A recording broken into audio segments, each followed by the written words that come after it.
歡迎大家嚟到今日我哋呢度德格香港禪修中心，我哋鼓掌好唔好啊？歡迎自己，歡迎你旁邊嘅朋友，好多朋友大家都認識㗎啦，多謝。今日咧好開心一個晚上，咁我哋咧就會請到我哋德格禪修中心嘅監院啦，雪落喇嘛同我哋分享我哋多謝雪落喇嘛。當然更加重要我哋嘅好朋友嚇，顯揚法師，我哋嘅貴賓嘅貴賓係啦，即係亦都係好多在嘅聽眾嘅師傅啦，我知道係。咁或者喺呢度介紹一下顯揚法師啦，我哋嘅貴賓好，其實咧就係星一老和尚嘅弟子啦，咁就94年開始咧就係加拿大溫哥華就參與咗創辦寶林學佛學會嗰度嘅。咁而家咧佢翻嚟香港啊，好有姻緣，同我哋咧就分享佛法，咁就係大覺福行中心嘅負責人嚟嘅，而且咧就係分享嘅佛法咧係好入世，關注好多嘅家庭嘅問題啊，乃至係成日都會去醫院嗰度咧做好多熱心服務，回饋俾社會嘅善業嘅，咁咪好多大覺福行嘅朋友，邊個係啊？可唔可以舉下手？哇，好犀利！我哋拍手，你哋嚟參加。咁咧，我諗你哋會好清楚你師傅做咗咩事啊？咁我哋咧亦都禪修中心亦都好多謝今日顯揚法師抽空嚟同我哋分享。今日嘅題目係咩啊？大家記唔記得？做個開心學佛人點樣做咧？咁我呢度要交啲時間俾兩位啦。咁或者我哋請顯揚法師同我哋去分享下，今日係開心咧，咁樣開心快樂，其實係咪差唔多嘅嘢嚟㗎？差唔多，差唔多。大家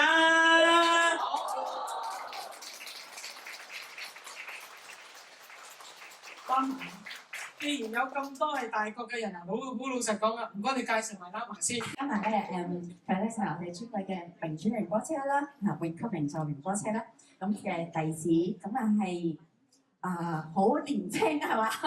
嗰陣咧28歲，前兩年咧就嚟到，前兩年28歲，係啦，咁咧就嚟到香港，咁咧就幫我哋係我哋抽出咧係天后一個好細嘅地方經過佢嘅願力啦，咁樣可以我哋今年咧就搬咗嚟呢一度嚇，同大家分享禪修。明珠仁波切喺亞洲同埋歐洲即係美國嗰邊咧，亦都會有 centre 係德格禪修中心嘅。咁而雪落喇嘛咧，亦都係我哋亞洲德格嘅執行長，包括有譬如話韓國啦、日本啦、台灣啦、馬來西亞、新加坡唔同嘅道場啦，佢都要好辛苦咁樣飛嚟飛去照顧大家咁又有。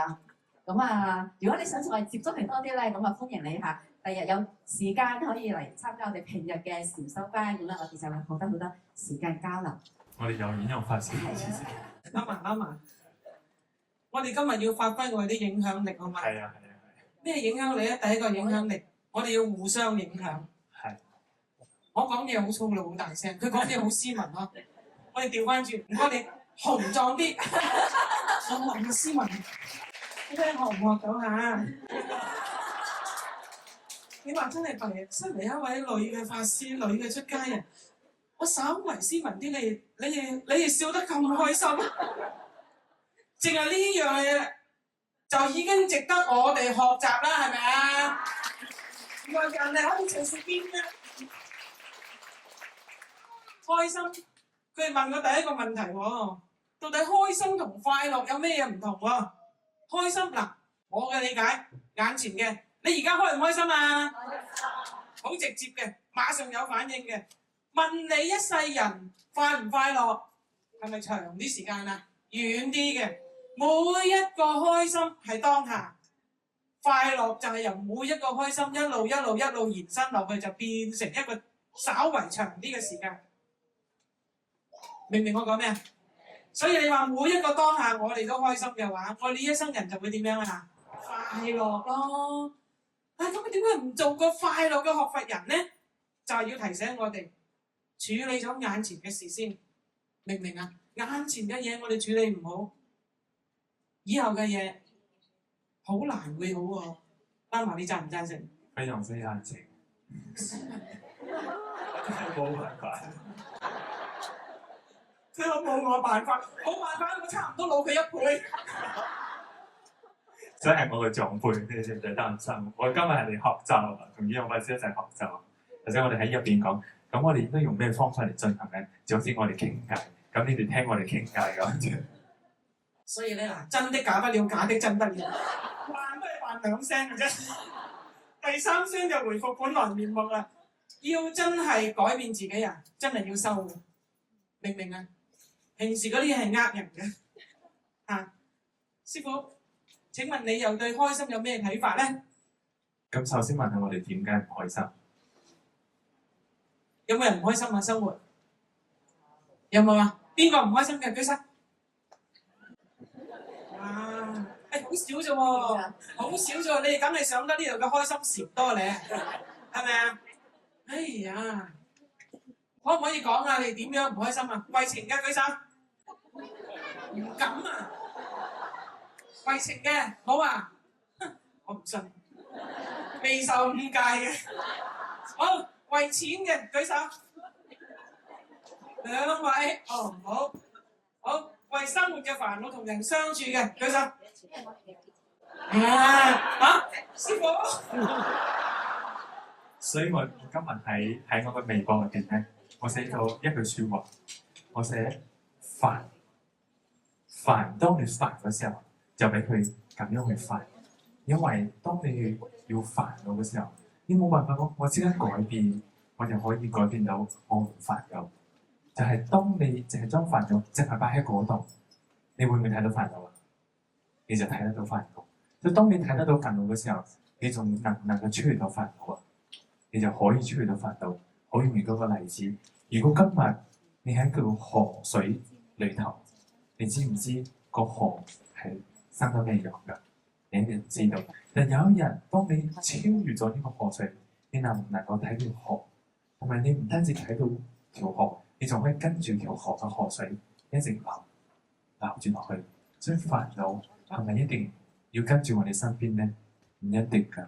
將你嘅心打開，接受所有嘅事情，你就可以好開心。所以演用法師嘅開心就好有感應力。點解咧？佢任何時候、任何環境，佢都可以會接受㗎。第2步，媽媽講得好好啊！我哋之所以唔開心，就因為個心唔肯打開。你唔肯接受其他人，唔肯接受其他物，唔肯接受眼前你唔如意嘅事，你個心點會開咧？所以剛才舉手嗬，人關係嗰啲朋友，你試下嗱，你自問啊嗱，你自問你個性格係唔係好着重自己個人嘅感受？媽媽你係咪？非常之係，我真係非常之係。我哋學法最重要係咩咧？你要坦誠相對。你唔單止對事情，對你自己，千祈唔好呃我哋自己。好多時候，我哋講頭先我哋喺入邊講到對唔住啊，師傅，我哋好坦白。有時學法嘅人咧，我哋中意咩咧？真係對唔住啊！我哋好中意咩咧？我哋好中意扮嘢。真係㗎，扮嘢佢都識講啊！真係㗎，我哋中意點咧？我今日嚟到道場啊，師傅你好。但係翻到屋企嗰時候咧，你唔係咁噶喎，係咪啊？喺道場啊，叫你換個燈膽，叫你做啲咩，馬上嗌到你就馬上做。翻到屋企，你阿媽叫你斟杯水俾我，我係聽到演用法師講嘅呢個故事，叫你阿媽叫你斟杯水俾我，你講我唔得閒，係咪啊？你寧願已經係睇緊電視。唔可以扮嘢，唔需要去扮嘢，自然係一個好重要嘅事情。學法修行要好自然嘅事情。當你唔自然嘅時候，你睇唔睇得到我哋自己啊？你睇唔到自己嘅時候，你能唔能夠處理到自己嘅問題啊？亦都冇辦法。所以演用法師，我哋應該點樣自然啲啊？嗱，我俾你聽，出家人裏邊咧，都冇邊個好似佢咁坦誠嘅。肯認自己低威嘅，認自己唔掂，認自己好多煩惱，認自己好多關過唔到。你話呢啲法師去邊度揾啊？演用法師都係嘅，我哋都好有福報咁。佢而家可以翻到嚟香港，我哋可以多啲交流，互相學習啊！我講前面嗰句就希望佢講呢句嘅啫。若要佛法興，除非爭讚爭。出家人也好，學佛嘅人也好，點解今時今日喺我哋嘅生活喺我哋嘅團隊裏邊會遇到咁多問題咧？就係、我哋唔肯出我哋嘅廣長舌上去讚對方。你嘅人我關係都係一樣。如果你試下，你同人嘅關係真係搞得咁差嘅話，Lama同我今日俾少少法寶你哋先好唔好？第一樣讚歎法門，你讚對方，好似我哋咁，冇啲嘢都揾啲嚟讚嘅。呢個我真係可以證實演揚法師有嘅呢個功力，真係㗎。佢見到咩咧，佢都會好正面、好直接咁同你講：哇！你呢個咁好好喎！哇！你呢個咁做真係好好。我都喺佢嗰度學咗好多嘢。咁呢個係事實㗎，因為點解啊？你點解認為你唔好啊？你點解你睇到嘅係唔好啊？因為你個心裏邊你唔承認，你唔隨喜，即係你唔戥人哋開心啊，你先覺得人哋唔好啫嘛，係咪？當你覺得對方係比你自己強、比你自己勝嘅，你就會點樣啊？發個心出嚟讚好啦，你真係覺得佢唔掂㗎喎，佢樣又冇我咁莊嚴，佢寫字又冇我咁靚，佢計數又冇我咁快，等等嘅時候，好，你唔好用自己最強嘅嘢去同人哋比。明唔明啊？你唔好用自己優勝嗰樣去同人哋比，調翻轉頭用你自己最弱嘅。你望埋係佢擺明就唔及我嘅，諗下揾咩嚟爭啊？喂，你仲要好勤力啊，得唔得啊？好細心喎，你又肯學，得唔得啊？你一句讚歎，每一個人馬上點樣啊？佢好似突然之間，咦？點解我以為呢個世界冇人會認同我，冇人會讚賞我，冇人會知我做乜，竟然我仲有一個知心喎！呢個世界人同人之間嘅距離係咪相對嚟講細咗啊？所以你試下呢個第一個讚歎法門至高無上啊！呢個秘笈嚟嘅，你用心你就學到，唔好口出惡言，口出狂言，用個心去讚。嗱，試下望下隔離左右先，讚一讚對方，揾一樣嘢讚一讚對方，馬上。係咪啊？嗱，點知一句嗱，我講明一句就話，你收唔住口。你哋犯規啦！喂，呢個規範多啲唔緊要啊，你可以喺坐低嗰咁短時間之內，你可以望一望都未望清對方幾下咁嘅，何況你同你日日生活喺埋一齊嘅人咧，係咪啊？你有一個感恩心，你一個開嘅心，你先可以讚得落嘅。有冇人讚完之後，哎呀咁樣？冇啊嘛，係咪啊？好，多謝大家。開心嗰個利益咧有幾大咧？開心嘅利益，哇！你哋自己講俾我聽啊！開心有冇利益啊？嗱，唔開心有冇害處先？有咩害處？抑鬱症，仲有咧？生病，仲有咧？嚇？肝鬱啊？仲有咧？嚇？影響其他人，仲有咧？個樣唔靚呢啲呢件事情最重要啦。係話俾你聽，開心真係有個樣嘅，唔開心講錯啫。唔開心真係有個樣嘅，你行埋去，甚至乎你好似你已經知，哇走啦，唔會親近佢，係咪啊？每個人個手有面嗰種神經細胞已經擠晒出嚟，你行入去你已經知，特別你一開鎖匙嗰道門一開，你已經知，我唔想翻嚟，係咪啊？有咁嘅感覺啊？快啲翻去打破佢。第二個秘笈教你，如果你真係有咁樣嘅話，唱頌法門，唱頌你屋企你想屋企變得開心啲，你首先令到個利益你試下作啲歌仔翻嚟唱下啦。見到阿爸阿媽嬲你乜嘢歌都好啦，帝女花又好，我唔係好識嗰啲歌其實咩友誼之光又好，求其一個音你噏落去，阿媽你今日仲買嘅點解唔開心啊？咁你媽話你傻㗎？咁你唔好千祈唔好再加落去啦，係為阿媽揾一少少開心，我傻極都抵啦咁。咁你阿媽會覺得孺子可教嘅，揾一啲開心，揾一啲方法，有冇利益你話你嚟到呢度短短而家10分鐘，我哋開始笑咗咁多場，你有冇利益啊？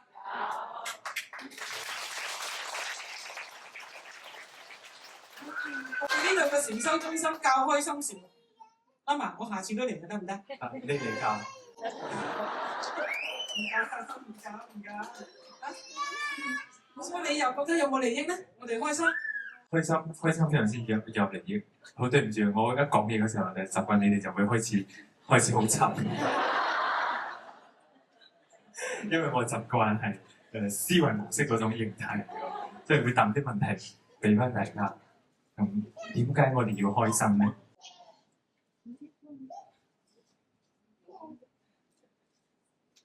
真係沉細。直接講就得。嚇？因為想開心，想啫喎，仲唔係真正嘅開心。點解要開心？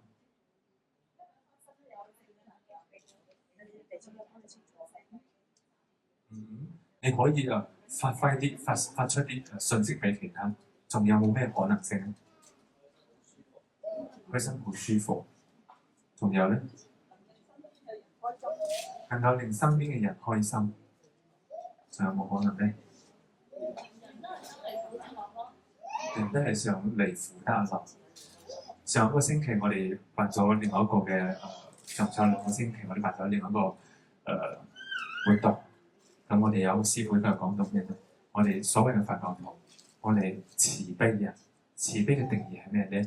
與樂拔苦嘛。但係我哋時常做咩咧？與苦拔樂，將人哋嘅快樂攞走，俾我自己開心。如果你嘅開心係因為咁得嚟嘅，你會唔會真正開心？你唔會。我哋點解想要開心咧？因為你唔忘記你自己本質。開心係你自己嘅本質，你會開心係因為外在一個緣刺激到你，你原本就有呢個開心嘅本質喺呢度，但係你忘記咗。所以當你認識翻嘅時候，你透過呢件事情，人哋同你講笑話，頭先我哋以往或者唱歌就係點解大家我哋要開心有拍手啊？因為呢個本質係你有嘅，你唔係因為演揚法師唱歌你至開心喎。如果真係因為演揚法師唱歌你開心嘅話，咁又有我本質嚟㗎。呢個就係演揚法師嘅本質，佢可以散發俾到大家。要相信你自己有呢個本質，非常之重要。要知道開心唔係喺外邊求到嘅，喺好開始嘅時候，佛陀就講到。但係我哋需唔需要啲條件因緣啊？需要，比如講有啲咩咧？好嘅知識、好嘅環境、好嘅一班同學，我哋一齊。當你有一個開心嘅時候，你會唔會互相影響啊？你就會就好似頭先大家講嘅，有啲正面嘅能量。你就可以點樣散發到對每一個人，係咪啊？所以呢個好重要，大家一齊學習非常之重要。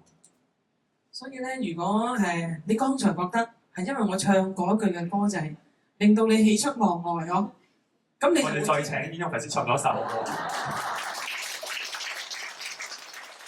一陣間我哋睇出話啦，冇聽過嘢。我唔識唱歌，你聽我把聲咩？你知唔知我把聲真係唔得？我淨係得把氣，淨係得啖氣。我成日好羨慕人哋啲聲線，但啲人就話：法師唔使擔心嘅，徐小鳳、梅艷芳都係咁紅嘅啫嘛。咁我聽啊，我信啦。你覺得頭先係因為我唱咗一句，無論係乜嘢似樣唔似係嘛，令你喜出望外嘅話，你就會知道人同人係有影響力嘅，係咪？影響力，我可以影響你嘅同時，你可唔可以影響人啊？可唔可以啊？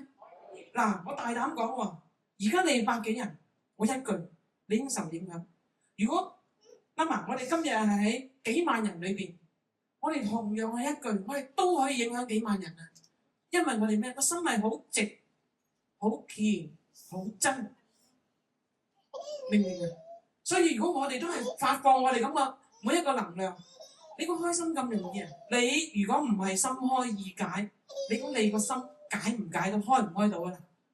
你唔會開到啊！就因為你解得開你個束縛，你先可以開心。開心真係要有條件嘅。如果頭先半個鐘頭前你坐喺度無端端，你知人哋會話你咩啊？呢個我唔敢講，你講。係咪要有條件嘅？要有因緣嘅。所以如果我哋要造就一個好嘅環境，一個好嘅世界，我哋要喺馬上就修淨土法門，分分鐘我哋要修淨土法門。呢個我今日第3個俾你嘅秘笈，分分鐘我哋喺度修淨土法門，令到我哋身邊每一個人因為我哋嘅存在而感受到喜悅，而感受到佛法，而感受到我哋每一個人與人之間嗰份真誠嘅愛。呢一份真誠嘅愛，呢一份意志，可以幫我哋渡過好多難關。有一個有錢人，佢好老嗰陣時候，佢啲有人訪問佢，咩先生，我哋想請問下你點解呢一生人咁成功咧？咁佢話冇嘅，由我年青到而家年老，每遇到人同人之間嘅煩惱、生活嘅煩惱、生活嘅挫折，我一定繞住我間屋行3個圈。佢話點解咧？佢話嗱，當我年青嘅時候，當我一繞住間屋行3個圈，間屋好細，我嘅地好少，我個心就同自己講，我所擁有嘅嘢得咁少，我點可以再同人哋去嘥時間，為少少嘢去同人爭執咧？我冇咁嘅資格。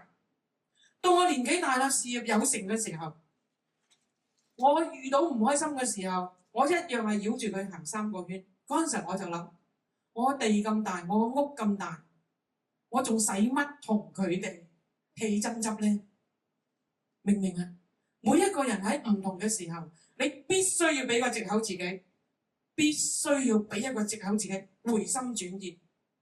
人哋同你鬥，人哋同你爭，你自己同自己鬥，你自己同你自己爭，你必須要點樣？我俾個藉口自己，就好似我而家咁，我要俾個藉口自己，等佢講。我好想問問題喎。頭先顯仁法師講咗一啲係點樣去達到開心嘅方法啊，咁唔知拉埋有冇啲秘訣俾我哋咧？我一講嗰陣你就開始思維。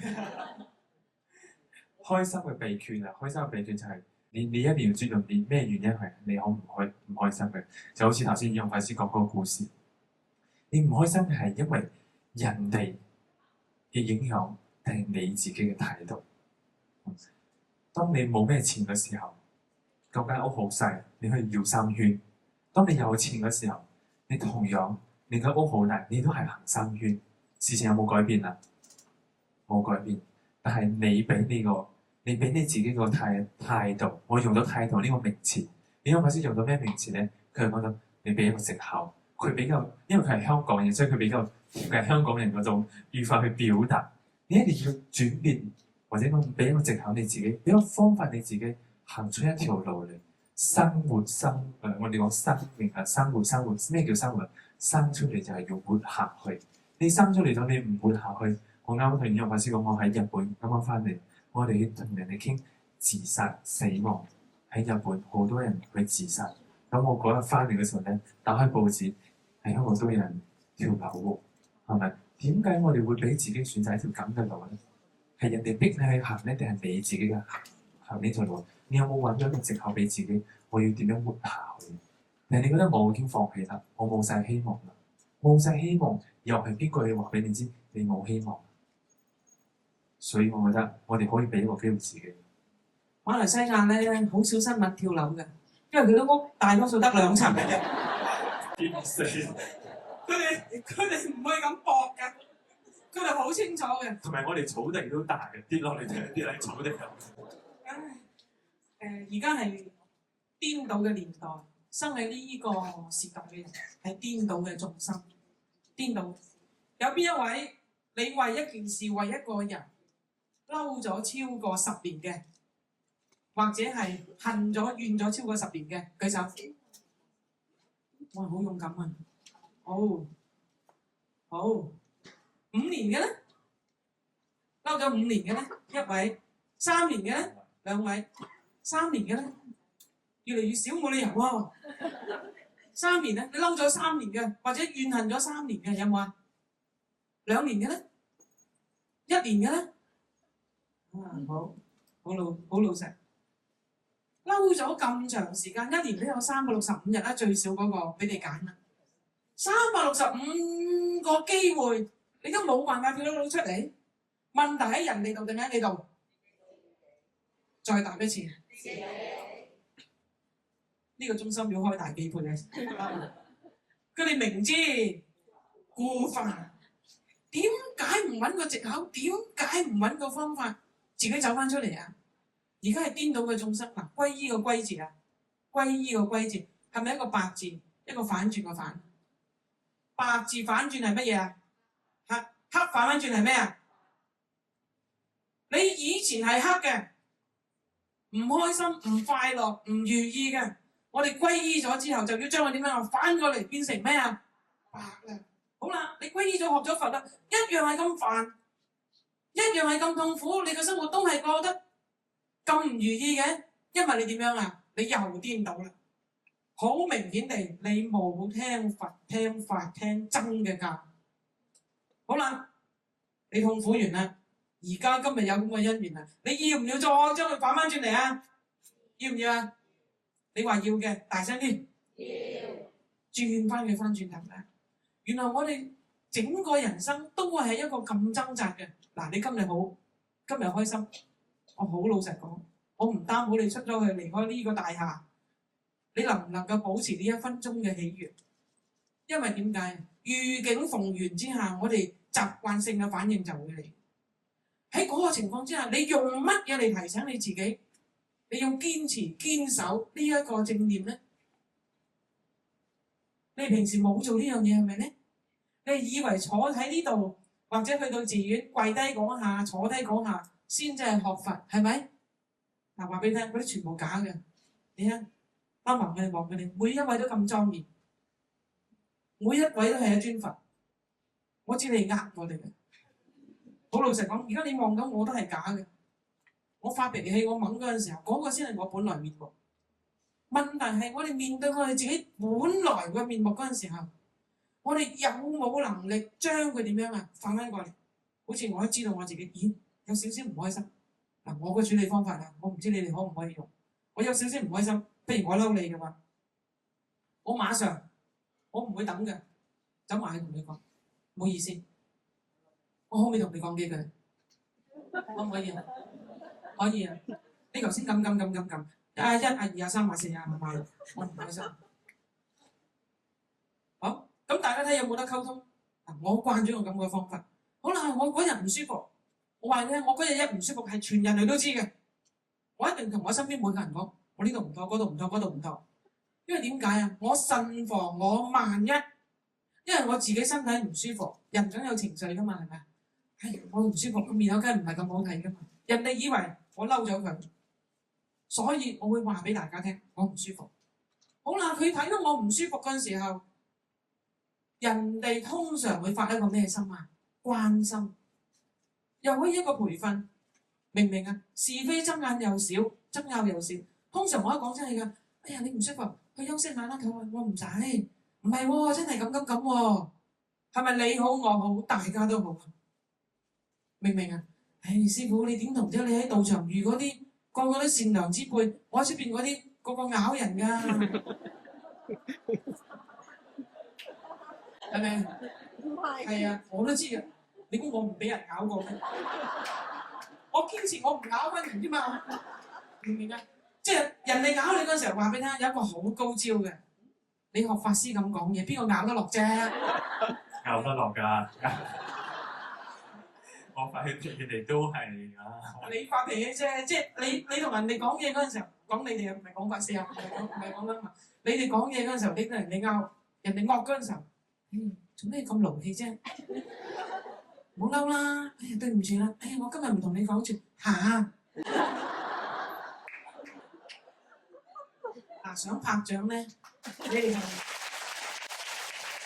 老實講，呢啲掌聲係喺寺院喺你聽經嗰陣時候，喺屋企你幾時會有拍手掌啊？你屋企人係咪？有冇利益？梗係有利益啦！每一分每一秒你開心，對自己對人都有利益。阿文可唔可以又同我哋分享啊？你成日都會同我哋分享嘅。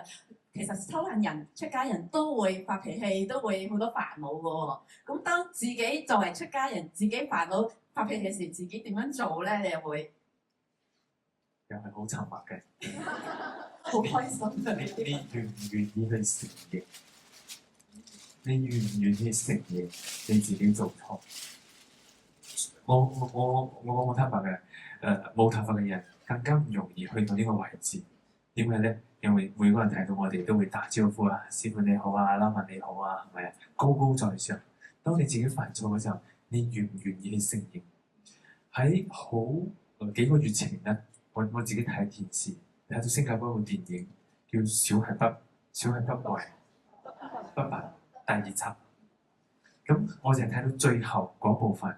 咁嗰部分咧就係一個小朋友開始嚟講故事啦。佢講佢好細嗰時候咧，開始慢慢學行路啊、爬嗰時候咧，跌翻低嗰時候，爸爸媽媽就會點啊？拍手鼓勵叫佢唔使擔心，唔痛㗎，起身再行過啦。咁慢慢長大嗰時候咧，掌聲又變成咩咧？鬧佢嘅聲，係咪啊？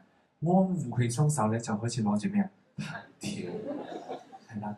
我就問我自己，點解當人哋做錯嘅時候，我真係㗎，你做錯嘅事嘅時候咧，讚歎你絕對聽唔到我，鬧你怪責你點樣做錯，點解你仲會做錯？呢啲我絕對比你哋仲叻。咁我哋開始反思啦，我咁樣做會唔會有利益啊？絕對唔會有利益。所以，但係咪我知道咗就馬上可以做得到咧？唔係㗎。因為我唔係神仙，我唔係坐喺上面嗰一磚啊！如果係嘅話，我哋今日就唔需要喺呢度，仲需要互相學習。上幾級啦喎？係啦，坐上幾級，唔係坐喺得呢度。所以同時我哋都要知道喎，有時我哋會唔會失敗啊？會，但係失敗嗰時候，你需唔需要失望啊？你唔需要失望，因為點解咧？我哋仲喺度學習緊啊嘛。我今日帶呢個廢道俾大家，就好似頭先有法師講嘅，雖然大家會遇到拗你嘅人。你需唔需要話你咬我咁？我咬以後就咬翻你啦。咁或者係我唔得啦，我用翻我以前嗰2招啦，係咪啊？攞起2把菜刀，緊你嘅菜刀，你行過嚟啦，斬呢2刀先。需唔需要咁咧？其實我哋有選擇嘅，係咪啊？所以你願唔願意選擇？你願唔願意承認？你對人哋好，你係希望你自己更加好啲咧，定係希望嗰個人對你好啲啊？我哋一定係希望自己更加好。當你越能夠更加好嘅時候，一開始嘅時候，我哋咪講到，我哋係有影響力嘅。你可以散發你啲正能量俾其他人。佢打你一次，最近有冇睇連續劇啊？好似最近嘅連續劇咩《公主嫁到》？你有睇㗎？因為原因係點樣咧？因為有人介紹我睇，我覺得呢一套連續劇咧，非常非常之好，我覺得非常非常之好，非常多學習嘅地方，真係非常之多學習嘅地方。而家問先你有冇睇啊？你應該去睇。如果佢做師傅教到我就會睇。係師傅打師傅教到。係。咁又錯過咗好多學習機會啦。係啊，有冇睇到入邊個公主啊？有冇改變啊？有冇失敗過？所以佢有冇再努力啲啊？所以你可唔可以做到啊？可以，可能試下先，試得唔得？你可以定係唔可以啊？希望你真係可以。由法師佢哋開口講咗自己嘅一啲嘅經歷啦，或者思維啦，咁到底開心同學佛有咩關係？越嚟越緊密啦！呢個問題即係開心，其實作為修行人、出家人或者係居士，有時居士咧就面對法師咧點樣咬我哋，即係想指點我哋嗰陣時咧，我哋好接受嘅。但係咧，自己阿媽阿爸講嗰啲都係真理嚟㗎嘛，其實裏邊都有佛法㗎，不過我哋唔接受啫喎。咁但係咁喺呢個位置嘅時候，我哋作為或者係居士，咁到底係我哋嘅學佛同埋開心個關係可以點樣用得更加係圓融啲咧？宇陽法師，剛才話大國科學中心嚟嘅朋友，你俾個公道我嚇，我同你哋相處咗年幾，有邊一位俾我鬧過嘅舉手？有邊位俾我讚過嘅舉手？呢個就係最好嘅關係。我成日同你哋講嗬，有咩你盡情去發揮，有咩你哋大膽去做。有不是有禍闖咗禍嗰陣時候，邊個出嚟？我出嚟。真係師傅教導嗰時候。每一個人要講一個好嘅關係，你必須肯承擔責任。無論嗰個責任係你錯還是係人哋錯，係你造成還是係別人造成，喺屋企係咁樣，喺公司係咁，喺寺院係咁，喺同朋友之間嘅相處都係一樣。冇人肯認低威，冇人肯承擔唔係自己錯嘅責任，因為覺得唔係我，點解要屈我？係咪？你哋唔知道，你有冇覺得我越嚟越進步啊？有冇啊？我問大個嗰啲啫，佢先清楚。我要佢哋做我嘅引證。點解咧？點解喺我哋中心裏邊，我哋出咗唔少錯誤？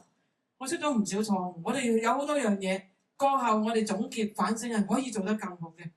而我可以喺錯誤裏邊一路提升我自己咧，就因為我將佢哋每一個人嘅錯當成係我自己嘅錯。而佢哋每做每一份工每一份德，佢哋每進一步，我加倍鼓勵佢哋，鼓勵讚歎。我當時讚你哋，我係出自真心，我自己企出嚟承擔呢個責任都係真心。我覺得我有福，我有咁嘅德，我有咁嘅力，我先可以企出嚟為大眾擋難。我擋得起，所以我越嚟越肥。心又越嚟越開，人又越嚟越強。我覺得呢個係我喺大眾裏邊嘅得益。至於你哋喺我身邊時時見到，或者大家一齊工作，大家一齊服務其他人，你有咩得着？呢個要睇個人福德因緣。好可能你會話咁軟咁弱，自己明明係冇錯，你都認揦上身。呢啲人我唔跟得落啊！用咩我好學我學咗佢嘅？你可能可以咁樣。但係我覺得，如果每一個人能夠咁樣做嘅話，將人哋嘅責任我自己孭埋上身。當人哋做得好嗰陣時候，我呢份功勞我雙倍俾人哋，呢份讚歎俾人哋，你自然你嘅妒忌心就會冇。我哋好多時候同人嘅關係搞得唔好，係妒忌，你知唔知？好似我一嚟到哇，師傅呢度咁大嗱，好老實講，我讚歎咗我冇妒忌喎。你問下16啦，埋我喺裏邊我就同佢講，我話我哋成立咗年幾啫，我整個中心夾埋都冇呢度咁大，2/3咁大啫，乜都喺晒呢度。我話我好有信心嘅，我好有信心，假以時日，我哋大國真係令你大咁發光。大家知唔知道菩薩喺邊度啊？菩薩喺邊度啊？菩薩喺心裏邊你就錯，菩薩就喺呢度。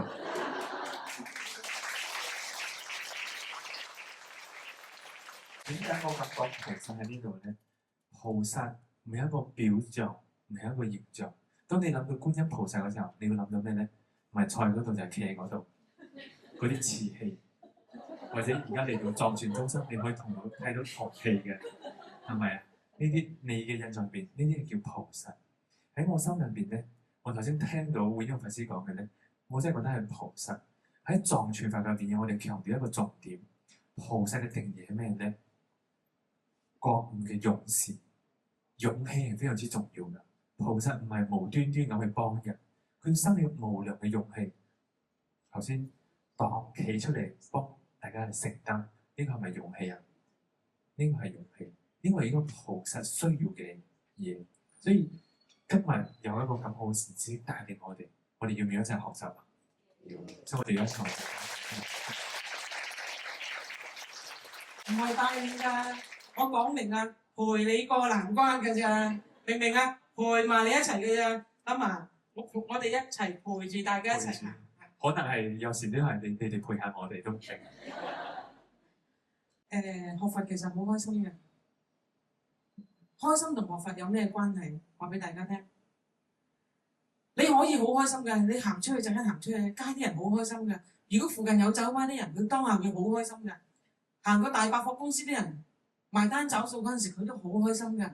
或者有啲酒樓食店喎，佢喺度食嗰陣時都好開心。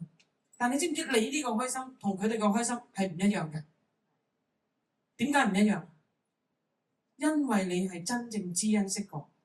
學佛嘅人一定要知恩識果。你先至發自內心，你個心先會開嘅。你一知因識果，你知道因緣果報嘅話，你唔會亂嚟嘅，係咪？一定唔會㗎。就算如果而家眼前有隻曱甴喺度，你都唔會望啊！你一定唔會嘅，甚至喺屋企你都可能唔會嘅，因為你知道乜嘢啊？因果嗰種係真正嘅善。啲人好多時候都係話：我又修橋又補路，點解我會咁差？我嘅果報話俾大家聽，你去起幾多學校，你去老人院做幾多福利，你去探幾多病，你去捐幾多錢，嗰啲未必係真嘅善。真正嘅善係你知道因緣，知道果報，你知因，你識果，你懂得用因果嚟約制你自己，呢個先係真善，呢個先係真正嘅開心，呢個先係學佛真正嘅關係。我哋學佛就係要知因識果，而我哋如果呢一生人有知因識果嘅種子，下一生有冇啊？希望你有啦，一定會有。點解啊？因為修行，你所做嘅每一件事情，你會變成一個習慣。傳統佛教名詞叫咩咧？習氣。你培養你好嘅習氣或者唔好嘅習氣，係咩時候開始咧？係你每一分每一秒嘅開始。所以你唔需要懷疑你來世會唔會有。我可以話俾你知，如果你願意而家開始，你一定會有，所以唔需要擔心。所以呢度咧，其實我哋無論係出家眾或者係在家眾，大家都係一齊喺度學緊佛，大家都喺度修緊行，係咪都係修行人？咁所以咧，到底可唔可以一個少少嘅總結，係到底點樣先至算係一個真正嘅開心學佛人咧？顯揚法師，你哋話俾我聽，你哋而家開唔開心先？唔係遲啲分鐘啊嚇！學佛到而家呢個階段，開唔開心？開心。開心。開心在乜嘢？嗱，唔好執我口水咩啊？你自己講你真心嘅感受。你開心在咩咧？有冇人講到啊？冇咗執着。仲有咧？好好啊！了解事實嘅真相，哇，犀利！有慧眼。好。仲有冇啊？幫到人哋，係有慈悲心啊！仲有咧？改變自己，提升自己。哇！我嚟呢度遲咗啦，呢全部係我想要嘅。仲有冇啊？仲有冇啊？包容之心。嚇？包容之心。仲有冇啊？再諗下。用唔同嘅角度去睇每一件事。啊！大開眼界啦！呢個係咪啊？用唔同嘅角度睇人生嘅每一件事。嗱，呢個我哋真係要學。話俾你哋聽，你哋除咗我哋呢幾位，你哋所有望嘅同我哋都唔同。雖然我哋同樣喺呢個空間裏邊，你哋望到嘅同我哋望到嘅係完全唔同。你信唔信？點解？位置唔同咯，角度唔同。位置唔同。位置唔同啊！你點解咁煩啊？你知唔知？你同你身邊嘅人煩惱，就因為你唔能夠設身處地去感受佢嘅感受啊！佢感受嘅嘢你睇唔到啊！學下我哋啊，坐高幾級，望嘅嘢又清楚啲，從另一個角度睇翻自己，睇翻人哋，抽離，學識抽離，唔好喺嗰個煩、嗰個苦、嗰個腦裏邊、嗰個痛裏邊重複。如果你嗰個人喺個車嗰度，喺嗰個位置度，年月轉親個彎都撞車嘅，問題喺邊度啊？喺個彎度定喺個人度啊？喺個人嗰度啊！但係我哋必須要點樣啊？好坦誠、好清晰咁樣睇自己嘅位置。有個人犯咗事啊，喺警局嗰陣時候咧，佢乜都認晒㗎啦，乜都認晒。點知上到法庭嗰陣時候咧，推翻晒所有曾經犯過嘅罪。咁個法官就好奇怪，咁佢就問佢：你點解你無端端推翻晒之前所認嘅一切啊？咁嗰個犯罪嘅人就話：因為我被我嘅辯護律師說服咗，佢話我係冇罪嘅。佢要我相信我係冇罪嘅。如果你嘅痛苦，你不斷話俾自己聽，呢個人係咁樣害我嘅，唉，我真係唔得㗎啦，我真係做唔到嘅，唉，我都話咗啦，係咁㗎啦。心想就咩啊？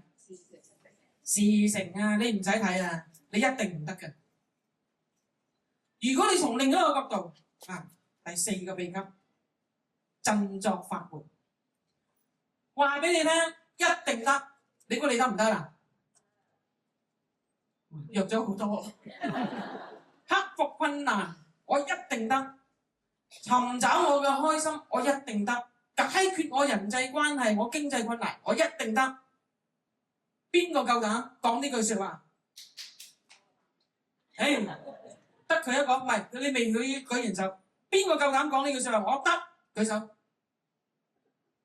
好嗱，唔舉嗰啲咧就係啲勵志。唔舉嗰啲有啲勵志，舉嗰啲有啲動力，大家都係好。我哋喺德格嗰度咧，有時學嘅方式咧就會睇住我哋個心喎，或者上落啱可唔可以幫我哋分享一下咧？我時常會強調，我哋如果你做每一件事情嗰時候，你嘅動機、你嘅目的係做乜嘢？如果你真係為咗其他人嘅，仲有啲咩係得嘅？唔得係咪為咗我哋自己，然後唔得咧？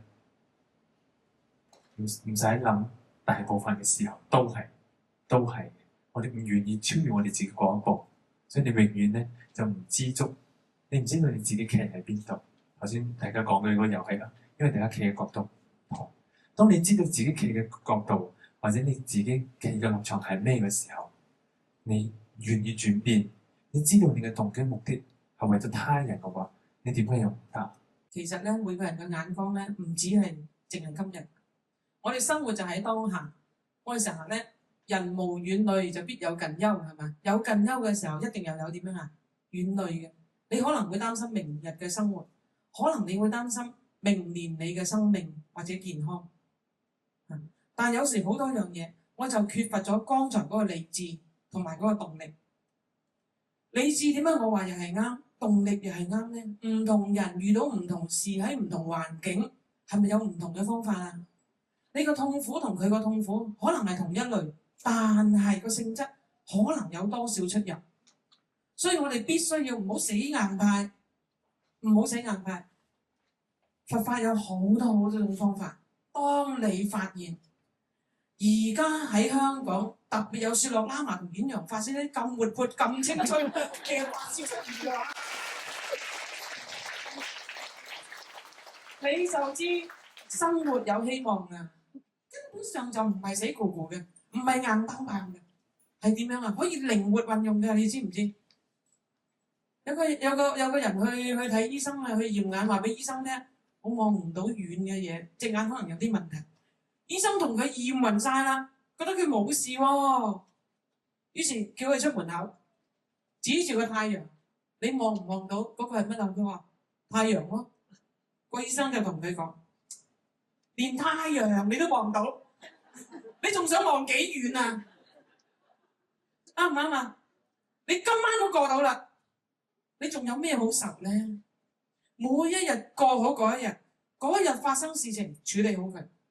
聽日嘅事點樣啊？我哋聽日再盤算。你最多就係我有一個準備，我每日都遇到有困難，我每日都要奉獻俾人哋。其餘嘅嘢唔好諗咁多，你安心上路啦。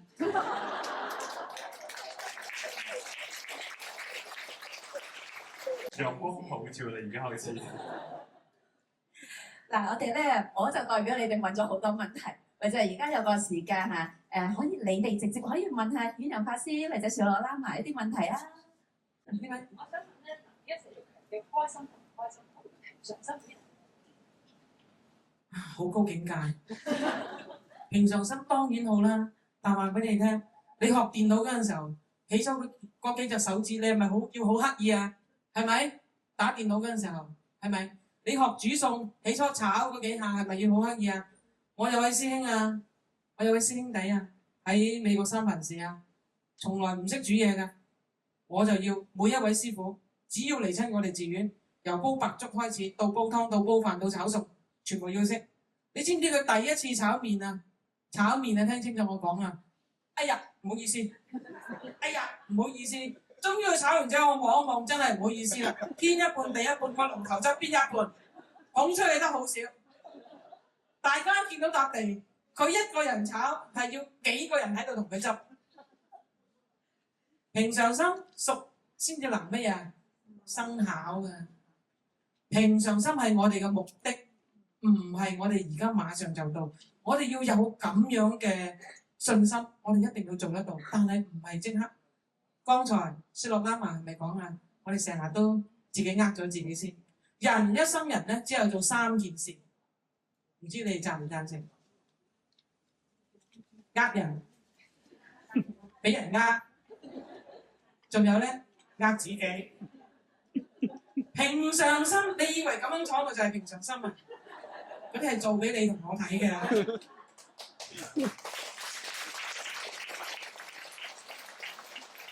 必須要見山是山，要一個過程㗎，唔好錯過咗學佛一個好好嘅經歷係咩啊？踏實深入。我哋到嗰個目標係我哋每個人嚮往，但係你要有一個過程先到到。我哋好多時候讚人咧，我都好擔心㗎。你寫字寫得真係好啊！蕭話我寫字寫得好，以後唔再練。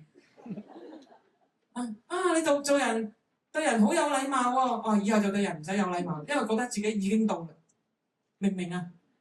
要珍惜呢個過程，非常好嘅問題啊！多謝你。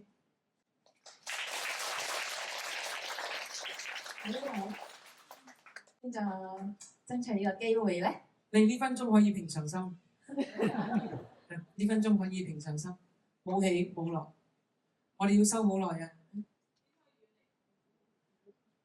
點可以遠離痛苦？你以前人我是非嗰陣時候，你點可以遠離痛苦咧？你有咩痛苦咧？你可唔可以舉個例子講？例如你會攰啦，你會怕病，你會有心。你會怕病，我哋攞一個你會怕病呢個例子嚟講。病係一個咩狀態咧？係啦，係一個必經之路啊嘛。係咪？你有冇得選擇？你有，你識照顧你自己，你咪可以減少你嘅病咯。但係而家我哋係咩咧？我哋放縱我哋自己，由你自己隨你自己中意，你去做你自己嘅嘢。所以當你要恐懼嘅時候，你有冇問翻你自己？呢個恐懼係我希望乜嘢？當有恐懼出現嘅時候咧，其實背後我哋帶住咩咧？希望。我希望唔會咩事情發生。當你有希望嘅時候，同時恐懼佢都跟住嚟，佢哋兩個係孖兄弟嚟㗎，打風都打唔甩㗎。所以當你知道你恐懼嘅時候，其實你有一個希望，你睇翻你嘅希望，你就會向住你希望去，咁你就唔會再恐懼㗎啦。我咧我就咁睇，你剛才講咁多又驚病，又愁生活，又人我是非，係咪？樣樣嘢都愁。俾我就債多不養，失多不愁，橫掂都係咁苦噶啦，冚唪唥唔驚。你開心又係一日，唔開心點啊？又係一日，就等於你生長喺馬來西亞，你想死你都唔會走上2樓跳落草地，你做唔出啊！你唔好以為你想死就死得到啊！話俾你聽，有啲喺30層樓跌落嚟都唔死嘅，有啲唔覺意行佢就俾人掟死嘅。生命唔係操縱喺你嗰度。操縱喺每人嘅業力嗰度，你知唔知？我哋每個人都係受業力嘅。話俾大家聽，你知好啦喎，唔好講俾人聽。有人同我算命，話我注定係要出家，無論點走都係要出家。以前我唔知，以前我唔信，硬碰啦。如果我早知30年前我出咗啦，係咪啊？使受咁多苦，當唔知嗰陣時候，你嗰段路你跟住你業力轉嗰陣時候，原來有一個好高深嘅秘訣。第5個，隨遇而安。你之所以痛苦，你所以覺得苦，你係因為點啊？你唔能夠安。所有因緣際會之下，今日話俾你聽，係人為嘅，係人搞出嚟嘅。冇咗雪羅拉嘛，我今日唔喺呢度，係咪啊？係因緣際會，好多種條件促成嘅。你今時今日所受嘅苦都係一樣啊，唔係人哋令你受苦啊，你知唔知啊？我講出嚟，你哋可能個心裏邊嘀咕嘀咕，即係條氣唔順，係你自己造成㗎，係你自己搞到你自己咁㗎，信唔信啊？你哋信定唔信啊？信啊！當你知道因緣嗰個，你就會，我馬上改命。我就係知道因果，我馬上改我條命。由我知道因果，由我細佬話俾我聽，攞啲書俾我睇，我一知因果嗰日到而家20幾年，我同大家好坦白、好驕傲咁同你講句，我未怨過半句，我只係尋求解決問題嘅方法。我知所有嘢係我造成嘅，我今日嘅痛，我今日嘅苦，無論病苦、愁苦、痛苦、悲苦、怨苦，乜嘢都好，係我自己造成。要解決我呢個苦，只有係點樣啊？靠邊個啊？仲要靠啲佛法。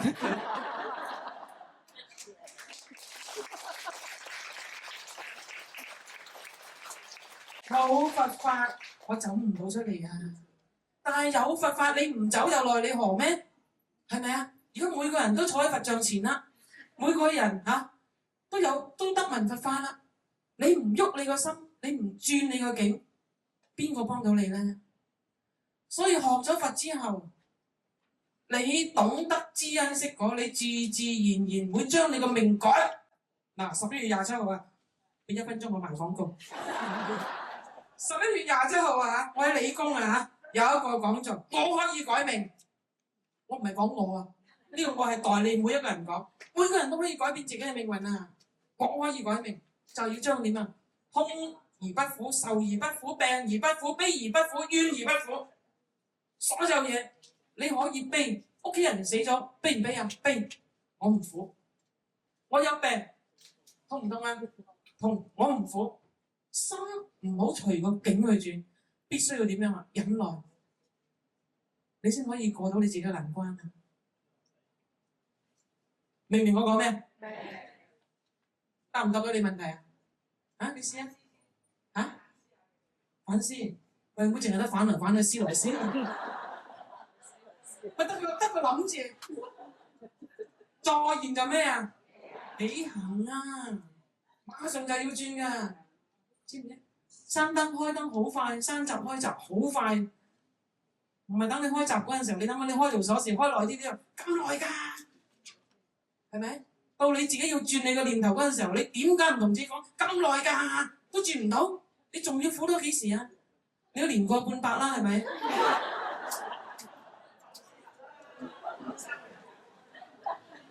係啦，連咁都經受唔到，點解唔苦啊？你解決你個問題，你得個諗字，得個講字，實際先得個少少刺激都受唔住。喂，我今年53歲，我話俾你聽，有乜問題啫？係咪？勇敢面對自己，每一個人只能夠對自己有信心，你先可以將自己嘅短處、弱點、不是擺出嚟嘅。啲少女拉馬可以話俾你聽，佢過唔到人我是非喎，佢有煩惱啊！佢就係因為好有信心，我好相信根本上已經解決晒，佢先講。如果解決唔到，佢唔會講。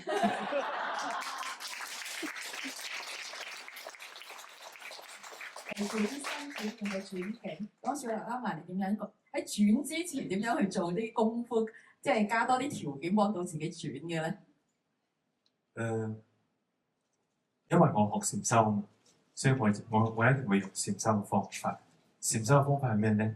安住喺你個境上邊，就好似頭先楊法師講嘅，隨心而安，係咪？隨遇而安。隨遇而安。你既然發生咗呢件事情，你能唔能夠接受佢，安住喺入邊，然後喺入邊出嚟咧？有時我哋唔願意，我哋唔願意係自己唔願意。每一件事，當你喺苦裏邊，聽清楚我講，你能夠做到安住，即係你唔會離開嘅。譬如唔係話屋企好煩，我走咗出去，我就會安樂。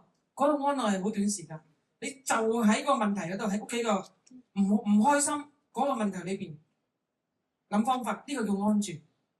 你能夠安住，你先可以安心。你能夠安心，你先可以安樂。中國人講隨遇而安係好多個層次嘅，睇你能唔能夠面對你自己嘅苦，大聲同你講，我已經幾多歲㗎啦？我遇到咩困難啊？我以前做錯咗啲乜嘢啊？唔怕嘅，每一個人能夠面對到自己，話俾你聽嗰度力好大嘅，所以我越錯得多，我見人越錯得多，我心裏邊升起嘅能力越強。所以你哋唔好怕犯錯。嗰位小師傅啊，你問下佢啊，我時時鼓勵佢嘅。佢成日驚做錯，我話你知唔知你而家嘅責任就係犯錯？啱啱學緊嘢嘛，係咪？你唔犯錯嗰陣時候點算啊？所以而家你教仔啊，你唔好諗住你又計錯你成績又唔好又同人打交。細個你仲喺佢身邊，你仲可以關懷照顧護持佢嗰陣時候，佢唔犯錯，以後一出到嚟社會，只有兩個可能：第一，佢更大膽，佢犯一啲錯之後佢隱瞞；第二，一係唔錯，一錯橫掂都唔知噶啦，錯到底，冇得收科，明唔明啊？所以犯錯、學錯、改錯係我哋人生一個好好嘅教育嚟。如果唔係，你翻去試下，你先生曾經對你唔住，或者你太太有啲咩對你唔好，大家坦誠攞出嚟講一次，講完嗰次擠低佢，由頭再嚟過，咁你個生命先充滿希望啊，有信心，有路可走啊！我通常咧對人咧就係咁樣，佢100件做啱，冇用㗎，係咪？藍思文係咪啊？係啊，嗬！唔覺意錯咗少少啫，啲女人係冚唪唥啄住晒，一世你都唔得清白，走投無路。同樣啲阿媽一樣係咁樣，照顧屋企照顧得幾好都好，一次做得唔好，煲窿一次飯就俾人哇口黑面黑，口窿面窿都唔知幾耐，咁你會覺得好唔順氣。我哋睇人唔好因為一棵樹而毀成個森林啊！一定要點樣啊？直到你最後嗰口氣都係，每一個人都係善良嘅，好似而家我哋望你哋一樣。當我哋有煩惱嗰陣時咧，就係我哋超越煩惱一個最好嘅機會，係咪啊？我哋想超越煩惱，咁梗係有啲嘢喺度，係咪？有煩惱嘅時，你咪要去超越咯。所以我哋唔需要驚，可以做安住嘅安住修呢一種嘅禪修方式。咁但係成日都面對煩惱呢啲係咁具挑戰性嘅項目嘅對境，要我嚟做學習超越咧，好似辛苦啲喎。咁有時候我哋都可以一啲簡單啲嘅練習，譬如音樂啊、聲音，係咪都可以作為一個助緣，幫我哋去學習練習禪修，乃至達到我哋開心咧？笑落啱啊！你點解會笑？好好聽咯。啊？好好聽。好好聽？一定唔係。因為你知道，係咪啊？你唔知道嗰陣，你會唔會反應啊？你唔會，係咪？所以其實喺生命入面好多事情，我哋係可以知道，你可以做反應，但係你有2種反應，有3種反應。第一，我中意；第二，我唔中意；第3，我唔知道。呢3種事情入邊，你都會有反應嘅，係咪啊？中意嘅俾多2錢肉緊，唔中意嘅嬲到你要死，唔知道嘅睬你都傻，係咪？所以好多唔理係人事或者環境都係咁嘅。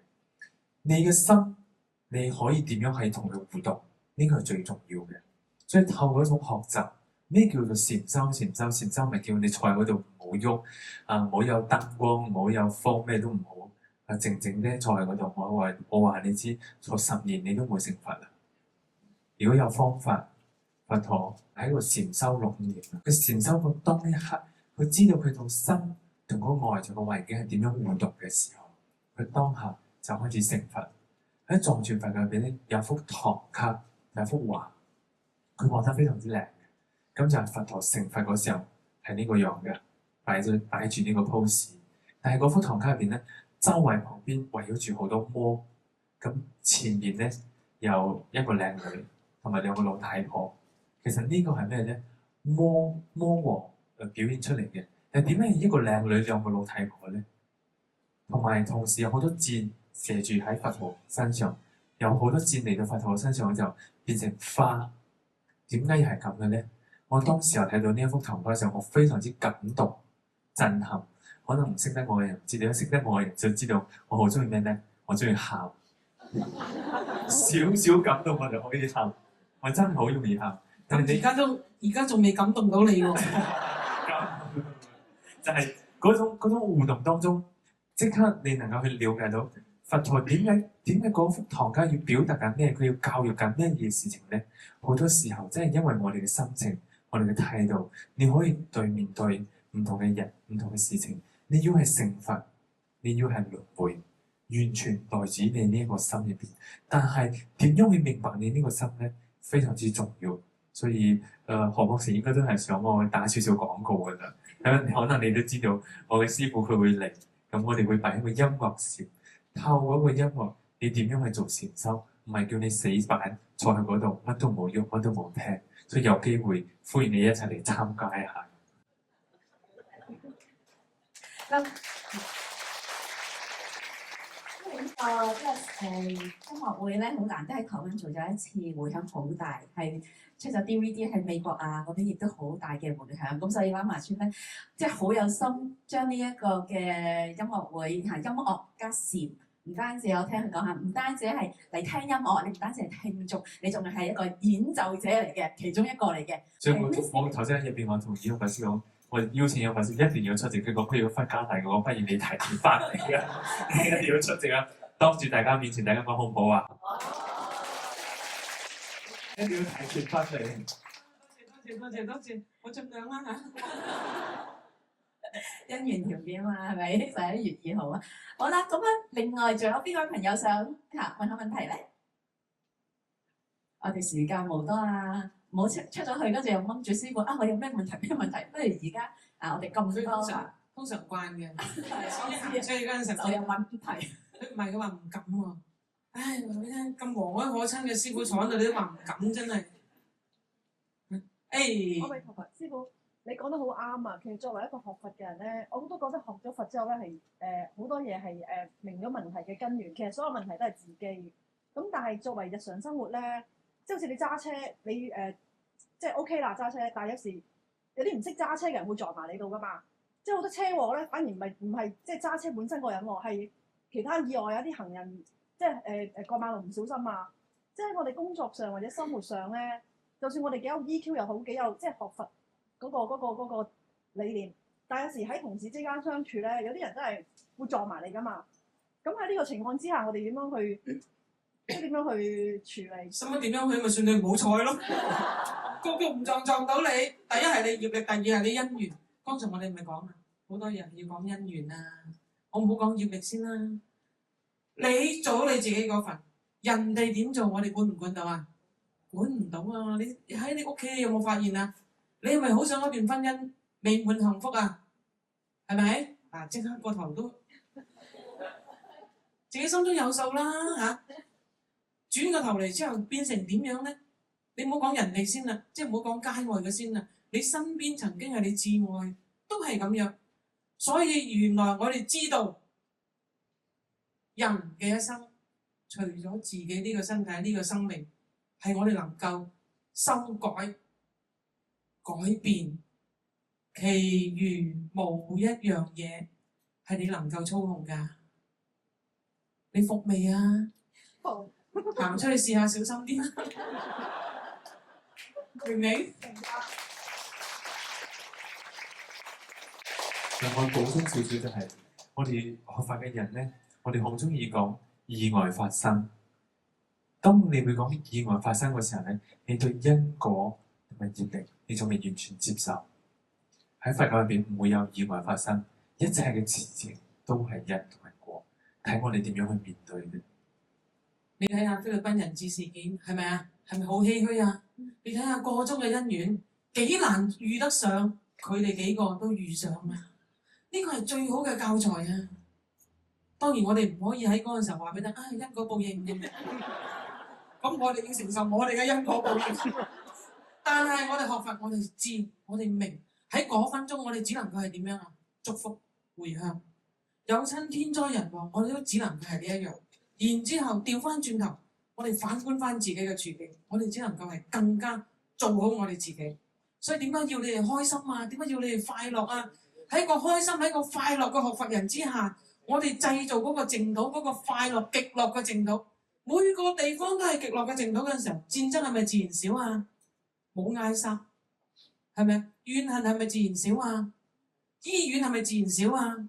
少病啦，係咪？你好多人嘅病係因為氣塞、血唔通引起嘅啫。你開心你睇下，由腳笑到上頭頂，震到上頭頂，你點會唔痛啫？冇病嘅，你知唔知？我以前成日有病，因為我怨字寫喺呢度，我額頭黑過我件衫。以前啊，但係而家你睇下我咩病都過得到，心境可以改變一切。業力啊，係要靠我哋自己去改嘅，你知唔知？一時改唔到唔緊要，總有一日我哋會變。嚇，多謝你。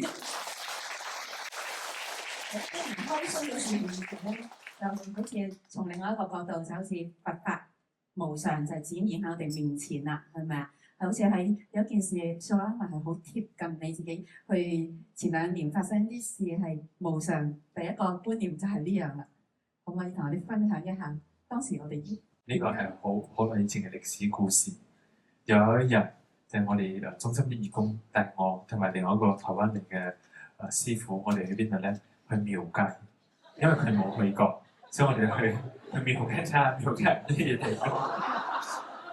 係好多義工係你行，我唔知道就賣好多嘢，係好多嘢，夜晚賣好多嘢。後來我知道廟街嘅地方，我知道佢見到個廟字，佢就走去。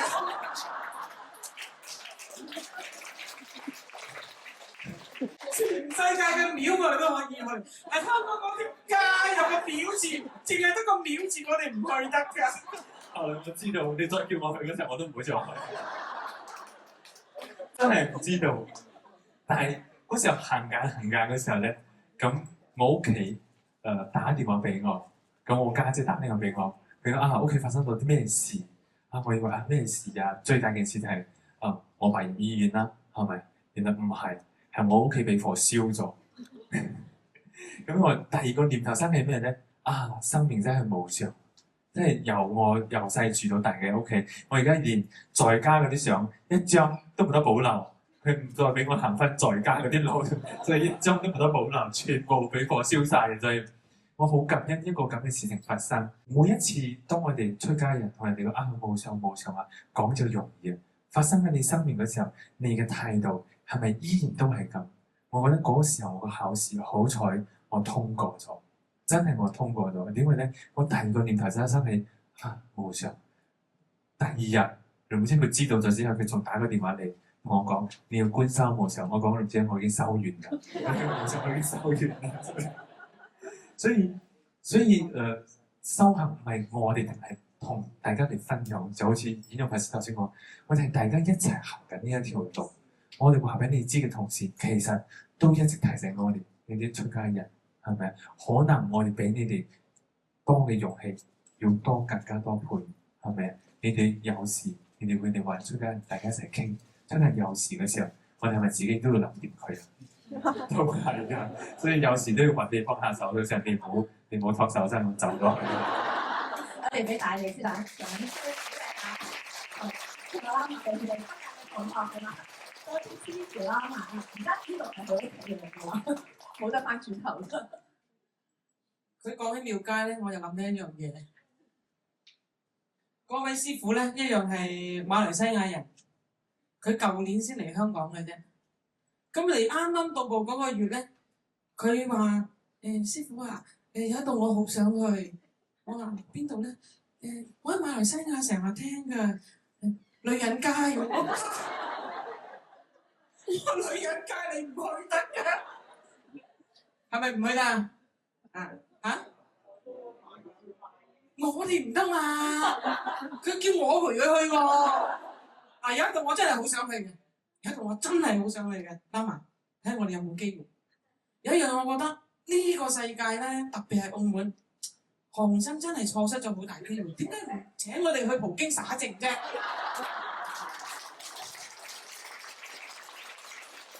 人超多啫嘛，佢咪有得益咯。從來都唔請出家人去灑淨，唉，真係。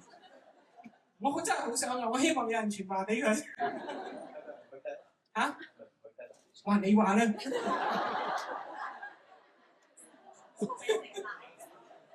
我前幾年去過一次，入去我都唔夠1分鐘就出翻嚟。喺嗰個即係大堂嗰度咧，上面有隻係中國傳統嗰啲饕餮啊，嗰隻食人嘅嗰隻係怪獸啊。咁啊就喺佢嗰個天花板嗰度，哇！即刻覺得哇好唔舒服，快啲走好啲。所以啊，唔好俾人哋食咗你哋。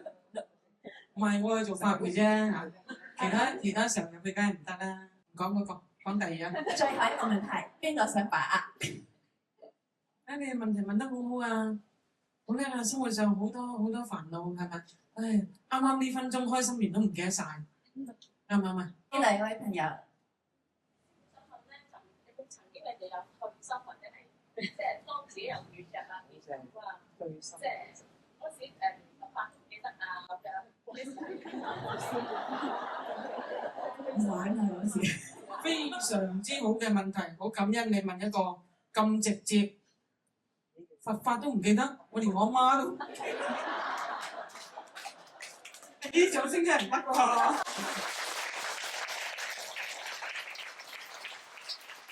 有啦，你知唔知啊？我就係又係同你講嘅咋，好多次啊！你知唔知啊？我要走翻轉頭啊！走翻轉頭，你知唔知咩？知唔知咩叫走翻轉頭啊？明唔明啫？還俗啊！我想還俗啊！衝唔出啊！衝唔出啊！喺大陸受戒之後，打到我冧晒。喺大陸啊，中國大陸見好多樣嘢嚇咁嘅咁喎。你知我好理想噶嘛？係咪？總有個理想出街，啱埋我。我同你都一樣。好有理想嘅，你嗰個理想你係想像唔到嘅，俾你嫁個好丈夫，能夠安享晚年，或者海枯石爛，係強唔知幾多萬倍，係真真正正好想將佛法利益自己，利益其他人。我同你哋講，呢度只有4個人知道我哋嘅心，就係4位法師。除咗呢4位，我相信冇人可以感受到。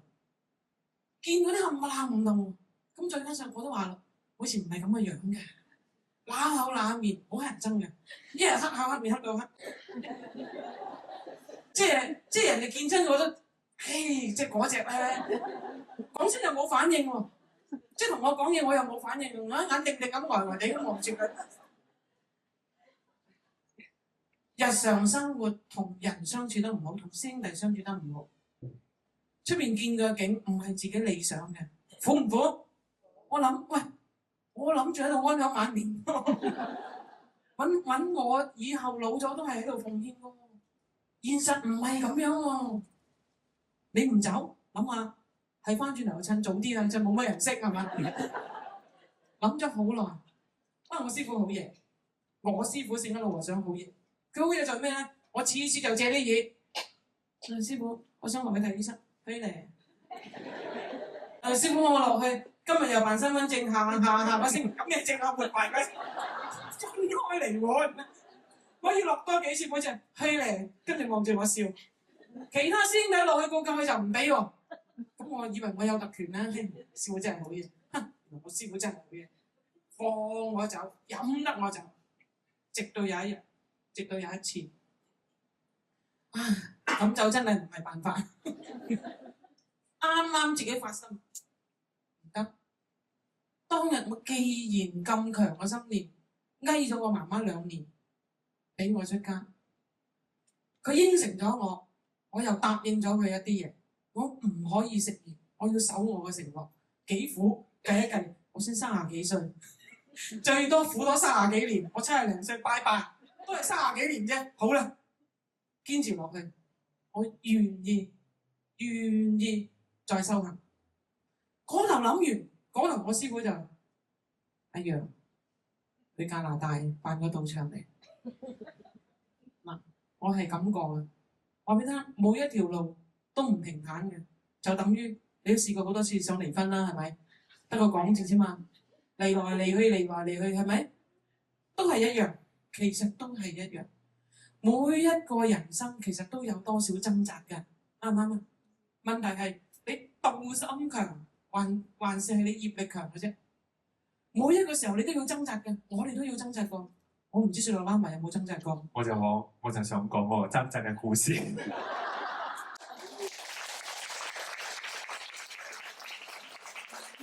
我剛剛俾同一批嚟香港嘅時候咧，我係諗住好巴閉啦嚇，我係成個亞洲代表咁啊！你咩事你就一定要通過我咁，我哋發放命令落去係咪啊？咁人哋就會識得我啊嘛，係咪啊？咁啦，有一次咧，就台灣。過去咧未有我呢個角色之前咧，咁好多中心都係直接同林姐聯絡。咁呢個中心咧，台灣呢個中心，佢都係直接同林姐聯絡，然後將所有事情安排好晒。所以林姐要去今年林姐要去台灣嘅行程就安排好晒，然後再將行程表送一份俾我知會有一聲俾我知道。我呢個自大傲慢嘅人咧，我就諗，哇！有冇搞錯啊？你今日選得我嚟喺呢度做呢個位置，咁你又同佢聯絡，咁即係咩意思啊？即係唔信我啊嘛？唔信我點解由我做啊？我一開始嬲，開始懷疑佢點解我要做呢個工作啊？我就開始想唔要啦。我非常之痛苦，我開始嬲邊個咧？我唔係嬲台灣嗰個人，我嬲我嘅上司。好大膽咧！我嬲佢嬲到入骨，由朝頭早睇個 email 發現呢件事之後咧。真係好嬲！你講嗰種嬲咧，連我去做禪修又好，行路又好，做咩都好，都係同喺嗰度嬲，非常之安住強烈嘅嬲。就算佛教嘅修持入邊咧，當你好痛苦嘅時候，你仲要去祈請上師喎。我一祈請上師嘅時候咧，佢矛盾，咁搞錯啊！我要祈請你，嗱我而家係嬲緊你，我就祈請你。咁我應該點算咧？我亦都冇刻意去控制，我亦都冇壓抑我嘅嬲。到夜晚啊，係嘛？食飽飯都係要沖個涼咁準備一下。要去準備沖涼嘅時候咧，我就發現一個問題。我覺得呢個係好好嘅考試。當每一個掙扎嘅時候咧，係一個非常之好嘅考試嘅期間。我當時候一個念頭生起，你行緊呢條路，你係嚟做一份工，定係嚟做一個修行？如果喺做一份工嘅時候，梁老師有冇錯啊？梁老師絕對錯。台灣呢個人有冇錯啊？更加錯，係咪啊？喺理論上，你絕對可以撈晒所有嘅人。但係喺修行上邊咧，頭先我哋討論到好多事情啦，咩事都係你自己嘅事情，係我自己嘅事情，根本都冇事，我撈咩啫？係咪？安排咗行程係咪安排咗，咪照行咯。我哋自己嗰種邏輯，當時候嗱呢個時候我就會行啦，我就喺幫人撒交埋眼淚，一齊出去。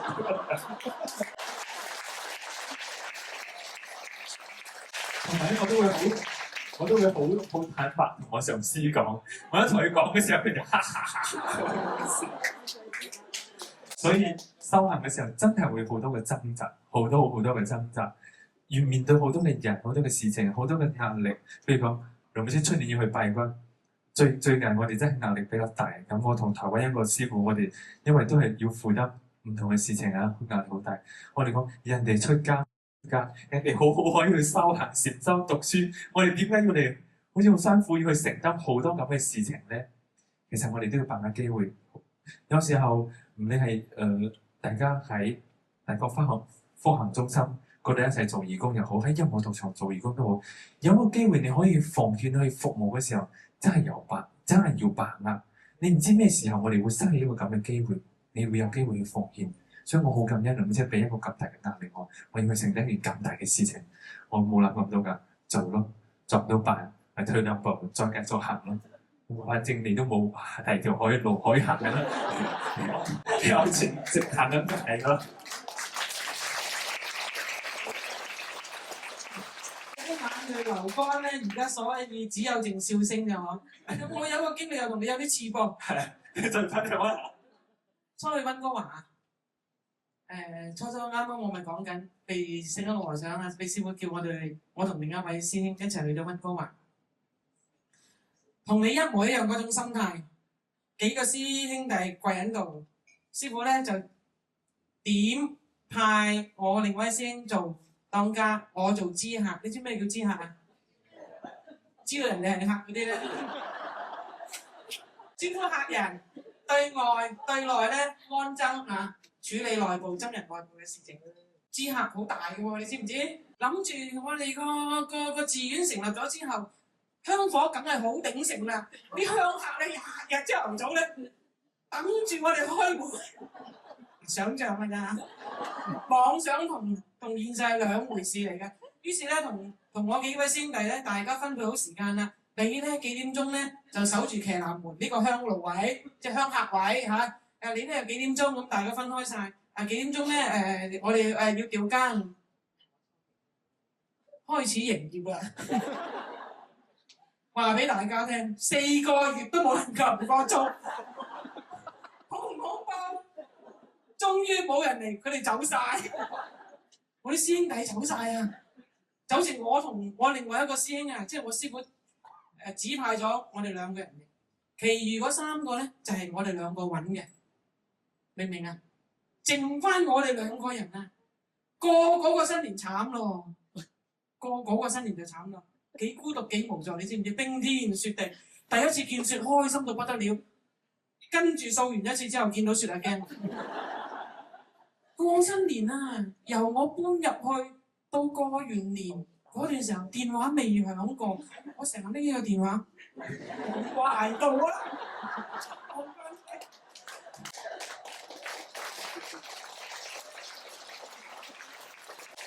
一個人都冇咁滿足啊，點捱啊？有機會先同你講嗰啲苦啊！我哋繼續開心。一個咧就係咩現代版嘅慢鑊係咪啊？慢鑊啊，7擒7仲俾師傅總之係收復咗佢。一個唔知係咪林黛玉，如果係女士嘅話就係、是。不過唔緊要，都係最後係咩啊？離苦得樂啊！得樂之前離苦，有苦唔緊要，到最後都係離苦嘅嚇，所以得到而家咁快樂。我哋鼓再大力掌聲，多謝今日嘅最後補充少少。再補充少少咧，冇頭髮嘅人咧，日子都唔係好過。冇頭髮嘅人咧，我哋日子都唔係咁好過嘅，所以但係好多人會有一種期望，因為你哋係師傅，你哋會好，因為人哋會幫你哋，唔係絕對嘅，唔係絕對嘅。所以當你嘅生命入邊有痛苦嘅時候咧，你都唔需要擔心。我哋同大家一齊，我哋行緊呢條路，其實。嗱，你知唔知我又睇我個光頭點睇咧？你想唔想知啫？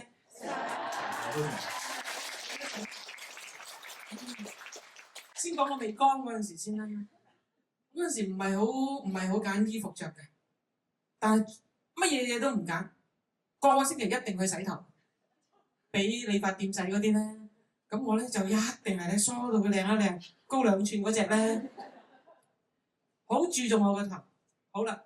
出咗家，我唔敢望鏡。之前嗰段日子唔敢望鏡，到慢慢俾人又搓又批之後咧，我好強我嘅心念，我知道乜嘢？我知道我2樣嘢。第一，我福德因緣未夠，人哋批我做得唔夠，我俾心機做，此其一。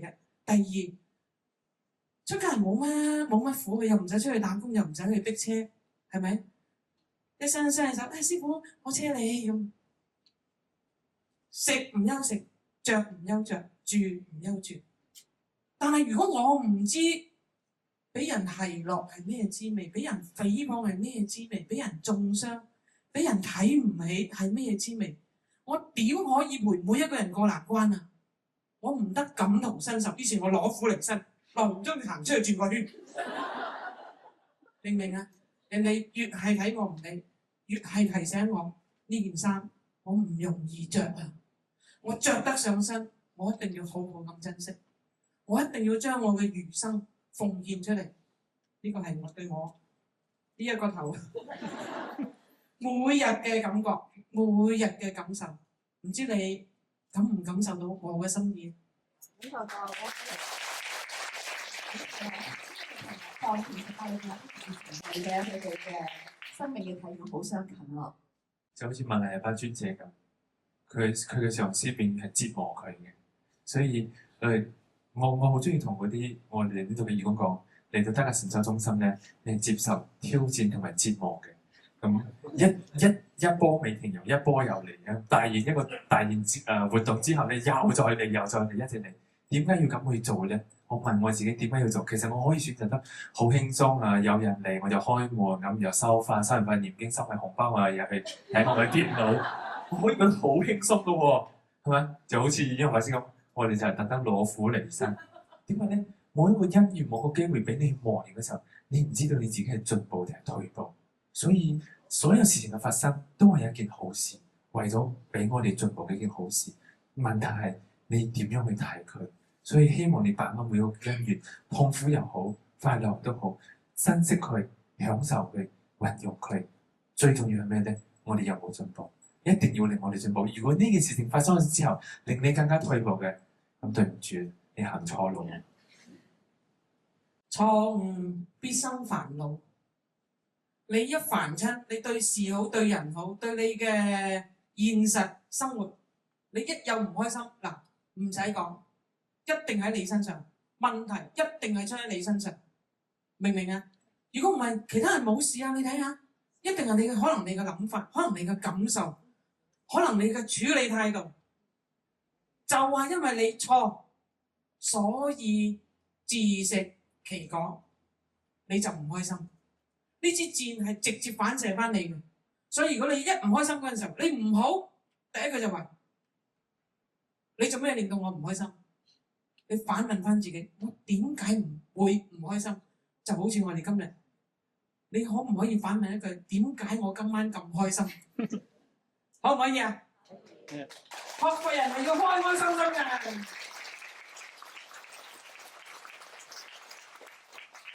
有冇補充啊？冇啦。我哋要分享嘅都係咁。係啦，講下時間過得好快，講下徐仔而家做咗好多分享啦，又做咗廣告宣傳啦，包括埋嚇2號至到14號，我哋都有好多活動可以，大家可以一齊嚟分享。容祖兒波車會嚟香港啊，咁亦都嚇師傅亦都喺10月底嚇，亦都有一個活動，咁亦都可以請德格嘅同學又可以同顯揚法師做一個嚇互動嘅時間咁嘅樣。咁係咪就咧？兩位師傅，我哋喺呢個時間咧，我哋以熱烈嘅掌聲，就多謝兩位我哋有啲嘅班員，咁亦都係做一份禮品俾顯揚法師。我介紹下呢本書。呢本書係仁波切嘅新書，定係幸運的？咁講緊嘅幸運咧，唔係嗰種。唔係嗰種我哋一般嘅幸運，講緊嘅幸運係咩？點解修行係一件幸運嘅事情？所以就呢一本咁嘅書同供養俾我哋顯揚法師。多謝。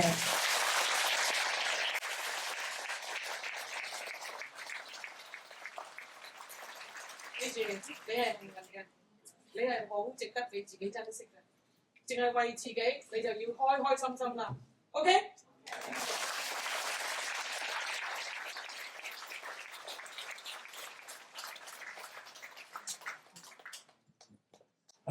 喺呢度真係非常之多謝顯揚法師，顯揚法師我哋齊國正法師，真係非常之多謝顯揚法師嘅一個大力嘅幫忙。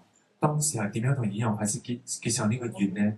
喺後邊再嚟補充，真係唔好意思。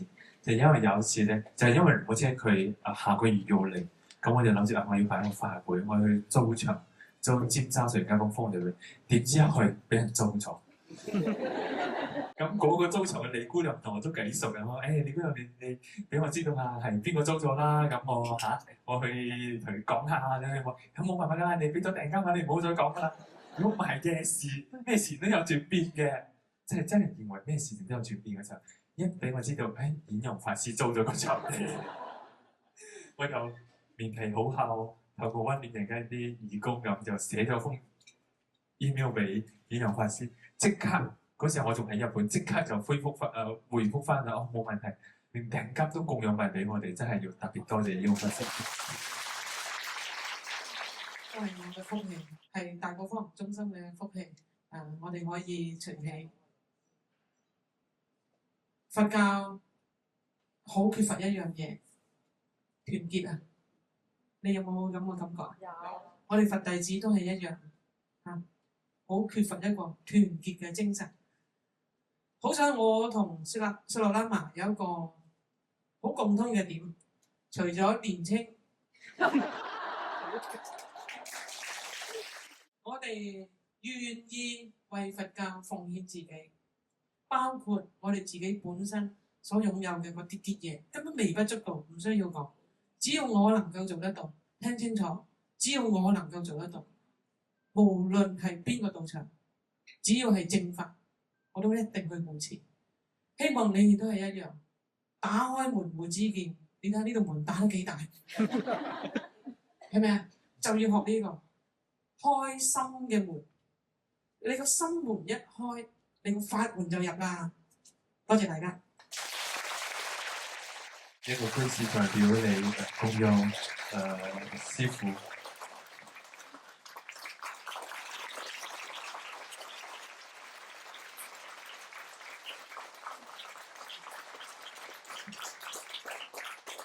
呢個係我少少心意，我供養上團。呢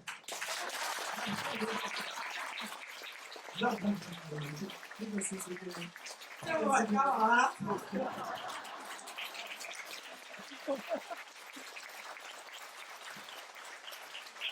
佢冇咁大過我嘅，知唔知？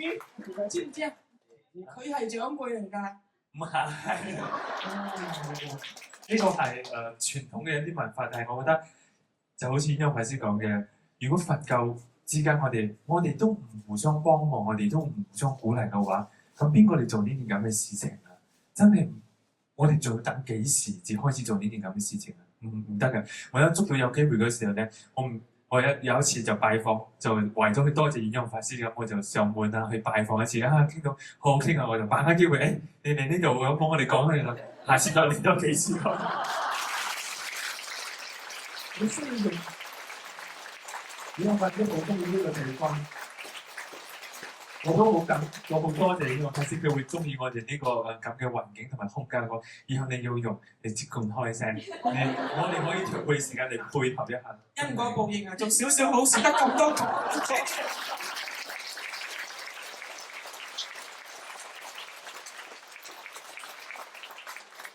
我啱啱問阿喇嘛，你會唔會唱一啲現代嘅歌？佢話會啊，佛教應該係咁嘅，好嘛？唔好離開生活。為咗表彰我哋今日嘅友誼，我哋唱首友誼之歌好嘛？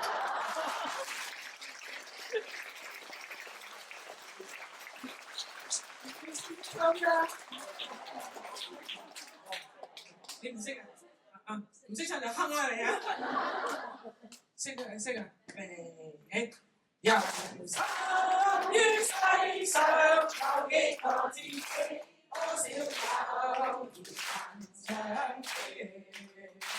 今日別離共你，心心兩握手，友誼常在你我心裏。今朝一暫別，他朝一能聚首。縱使不能會面，始終也是朋友。願有萬里山，不需見面，心中也知曉，一見開不見。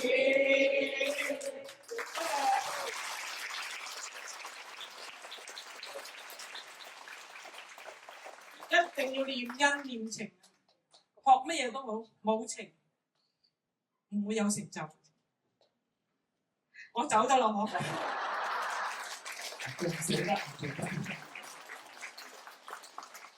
開唔開心啊？要咗一個更開心嘅學費